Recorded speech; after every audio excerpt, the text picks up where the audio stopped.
Babe of the day. Babe of the day. St. Patrick's Babes of the Day. St. Patrick's Day is one of those underappreciated holidays. It's fun. It's silly. It's the first real day when you can shake the wintertime blahs. Green is everywhere. Even the beer and milkshakes. Cute little leprechaun decorations are all around. When I was growing up, St. Patrick's Day seemed to be a bigger deal for everybody. Now, it's just an excuse to get drunk and have a parade. But back in the day, it was a fun occasion, and lots of girls got into the act. Here's a look at St. Patrick's Babes of the Day through the years. Schlitz Miss Irish Contest Girls. I clipped out this ad from a 1981 magazine and have held on to it for years. This is just an ad for the contest and not the contest winners, but I thought it looked so cool that it had to be shown off. I like the staging of the photo, the artwork, the multiple girls, everything. This was a well-conceived ad. Nina Mercedes? Maybe? I've had this picture for a long time. Some people have told me it's Nina Mercedes. I'm not entirely sure because of the angle, but whoever she is, she looks good in her St. Patrick's Day outfit. If you know who this is, share it in the comments below. Heather After Cosplay. She's a pretty popular cosplay model who has been around for a while. I've talked with her a few times and she's very nice. Not only does she do straight-ahead cosplay of characters from comics and cartoons, she does the most interesting concept costumes like this winged leprechaun girl. I recommend you check her out wherever you can find her on the internet and at public appearances. Lori Nelson. Wow, I love Lori Nelson. I haven't given her her own Babe of the Day video yet, but I will. She started acting in 1952 with a part in the western Bend to the River. But it was the next movie she did that year that I think got her noticed in a bigger way. Ma and Pa Kettle at the Fair. I love the Ma and Pa Kettle movies, and she played one of their many children, Rosie Kettle, in 2 films. She ended up doing a lot of cool movies and TV shows like Frances Goes to West Point, Revenge of the Creature, and so many others. She was one of the 3 lead actresses in the sitcom How to Marry a Millionaire. Although her career slowed down considerably after 1961, she still acted through 2005 and had an incredible list of credits. Paige Spiranek. She looks smart in this green outfit. Paige broke the years-long stereotype that professional women golfers wear Uggos. I don't think that all women golfers were unattractive, but that was always a long-running joke. A prime example of a hot woman golfer from back in the day was Jeannie Carmen. I gave Jeannie her own video. Check it out. Paige went on to become a social media personality and ongoing ambassador of the sport. Carol Landis. I've always been enamored with Carol Landis. She was so pretty and likable on film, and she had such a good life ahead of her. Sadly, she took her life in 1948. She started acting in 1937 and did a whole lot of small parts, mostly uncredited until 1941. That year, she was in the hit film Topper Returns as one of the main characters. It was the 3rd film in the series and my favorite. If you haven't seen the Topper movies or TV series, you're missing out. Topper is a middle-aged banker who can't stop seeing ghosts, and they bother him until he helps them solve their problems. Carol's movie was cool because it was a funny murder mystery. The special effects hold up even today, let alone in 1941. She played Anne Carrington, the woman who was intended to be killed. Instead, Anne's friend, played by Joan Blondell, was killed, and she became the ghost that manipulated Topper until her murder was solved. After this movie for sure, Carol Landis became more of a name and had a respectable acting career going. Lucille Ball. I love Lucy, and a lot of people always will. People tend to forget that she started out as very glamorous before her success on television. It's hard to imagine Lucy being a knockout model and dancer when you see her rolling in slop or doing the countless other unladylike things she did on TV for years. This is a very stylish photo in a very stylish dress. There was a certain amount of class Lucy had that went along with the unsophistication. She also had real nice legs that she passed on to her daughter. Ann Sheridan. Ann Sheridan is cool. She became a Hollywood legend, and deservedly so. The last thing she did was a Western comedy series called Pistols and Petticoats. This was a good show, and could have lasted a while, but Ann died early in its run, and it got canceled. A very close actress friend of mine was originally slated to play her daughter. She was a very good actress, and also a redhead. At the last minute, they went with a blonde, Chris Noel, which made no sense. My friend was very upset with this, but they ended up giving her another part in the pilot. After the pilot, Chris Noel was replaced with another blonde, Carol Wells. Once again, my friend stewed over this. She liked working with Ann Sheridan and wanted to do it on a more permanent basis. This photo is exceptional.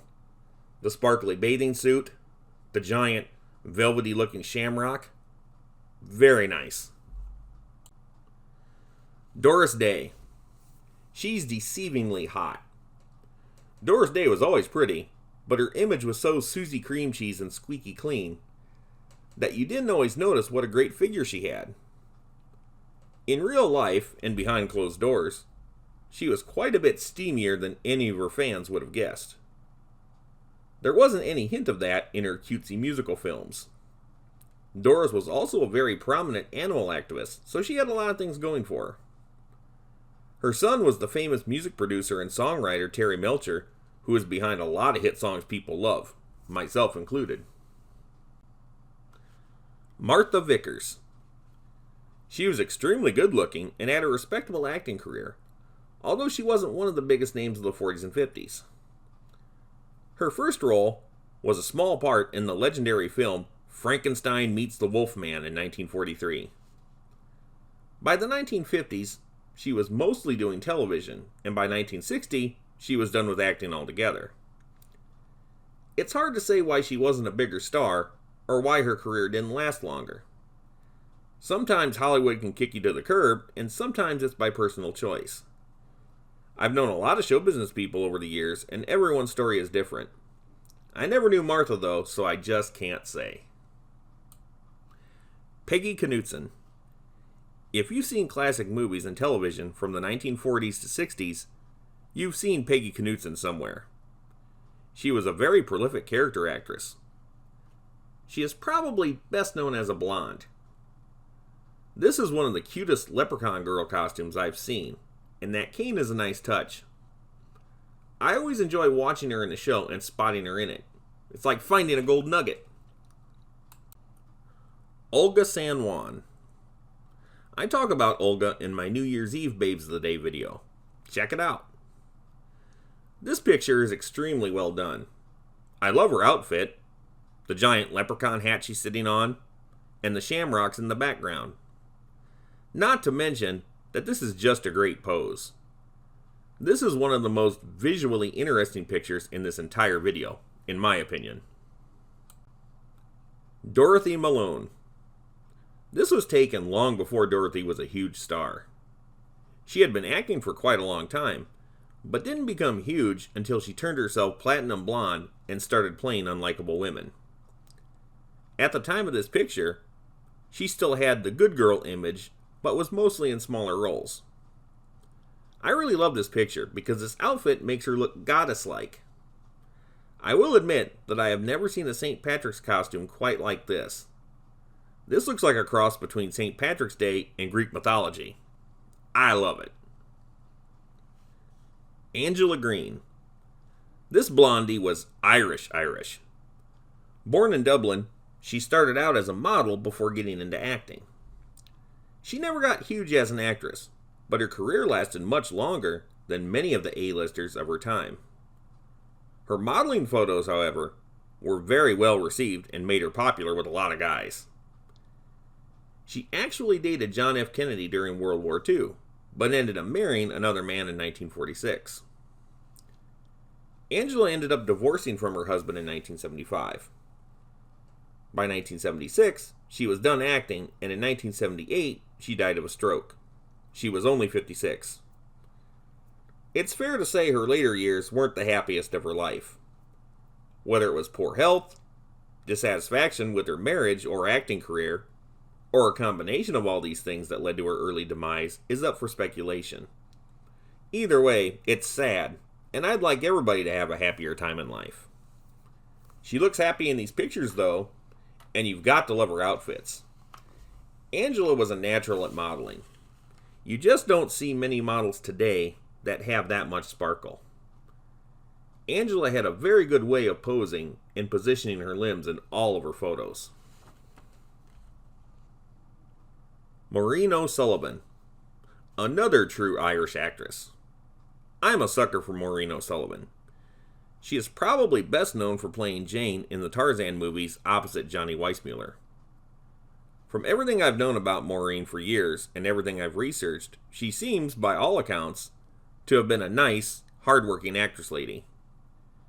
Mia Farrow is her daughter, which is quite surprising to me because they're very different actresses. Maureen was really something else, and a prime example of how a Hollywood starlet should conduct herself. And last, but not least, Maureen O'Hara. Yet another true Irish actress, and probably one of the most famous actresses of Hollywood's golden age, period. She was big time. Her career lasted from 1938 to 2010. Maureen definitely had the stereotypical Irish temperament and was known for her mouth. Back in 2009, an actress friend of mine had me visit a painter friend of hers. At the time, he was commissioned for a portrait of Maureen O'Hara. At some time, when he was working on the painting at Maureen's place, she brought up the name of my actress friend to this guy and really started bashing on her, claiming that my friend ripped off her image and last name. At our lunch, my friend was blown away by this revelation because she never did any of the things that Maureen claimed and was truly her own talent. My friend had also been an admirer of Maureen her whole life until that moment. That's why I think it's so important to put on a nice face for the public. You really don't want to turn off your fans if you can help it. That's it. I hope you enjoyed the St. Patrick's Glamour Parade and come to revisit it. Thanks for watching, and may you be blessed with a pot of gold at the end of the rainbow with an emerald-encrusted shillelagh. And don't take any cheap blarney. Babe of the day, babe of the day.